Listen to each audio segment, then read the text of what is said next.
और महाराष्ट्र नगर पालिका चुनाव में मिली हुई प्रचंड जीत के बाद बीजेपी झारखंड में होने वाले नगर निकाय चुनाव को लेकर के काफी उत्साहित दिख रही है और किसी भी दिन नगर निकाय चुनाव की तारीखों की घोषणा की जा सकती है और जिसे लेकर के जोरों शोर से तैयारियां चल रही हैं।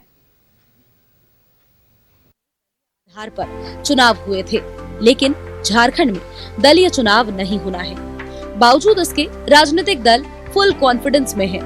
बीजेपी का कहना है कि हम अनुशासित पार्टी में से हैं और जो हमारा नेतृत्व फैसला लेगा हम भी उसी पर अमल करेंगे। देखिए, सबसे पहली बात तो भाजपा ने डिमांड किया है कि यहाँ पर भी चुनाव दलीय आधार पर हो, पर चूंकि सरकार हेमंत सोरेन जी के उनके हाथ पे दल पे कराए या फिर ना कराए। दूसरा, अगर आप वर्तमान आंकड़े देखेंगे, सारे नगर निकाय में mayor, deputy mayor, chairman, deputy chairman, ward पार्षद, अगर आप इनका आंकड़ा निकालेंगे तो ज्यादातर ऐसे चुने हुए लोग जो है वर्तमान में भाजपा के किसी न किसी पद, किसी न किसी दायित्व में है।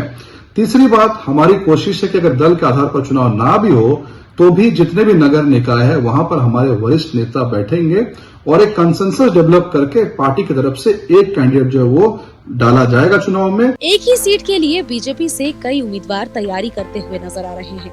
उदाहरण के तौर पर रांची नगर निगम क्षेत्र में पड़ने वाले वार्ड संख्या 34, जहां से बीजेपी के 3 कार्यकर्ता चुनाव लड़ने की तैयारी में हैं।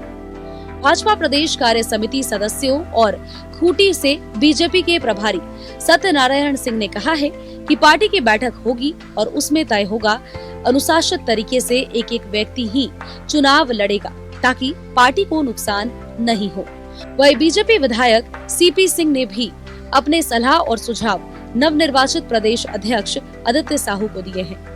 भारतीय जनता पार्टी में कार्यकर्ताओं की संख्या बहुत अधिक है और इसलिए सभी कार्यकर्ता चाहते हैं कि हम चुनाव लड़के वार्ड पार्षद बने, लेकिन भारतीय जनता पार्टी ये जरूर प्रयास करेगी कि जहां संभव हो सके वहां भारतीय जनता पार्टी का एक ही उम्मीदवार हो।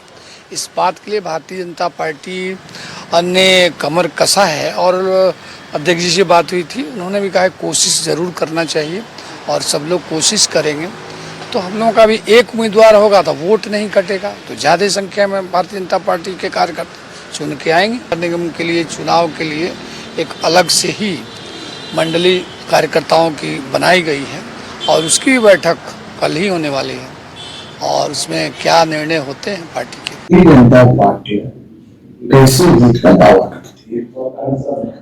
देखिए, जीत का दावा तब करती है जब पिछले अनुभव के आधार पर करें।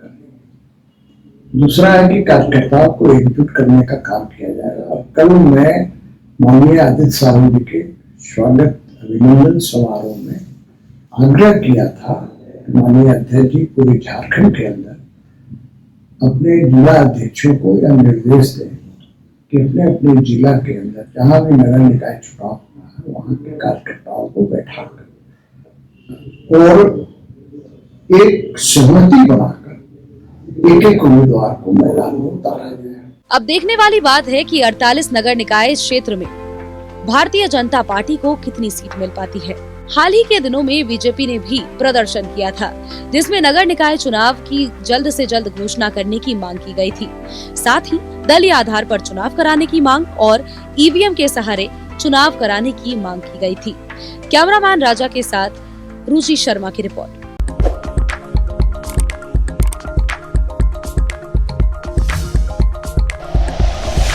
Like and share videos, subscribe करें हमारा चैनल और प्रेस करें बेल आइकॉन। न्यूज़ 11 भारत, सच है तो दिखेगा।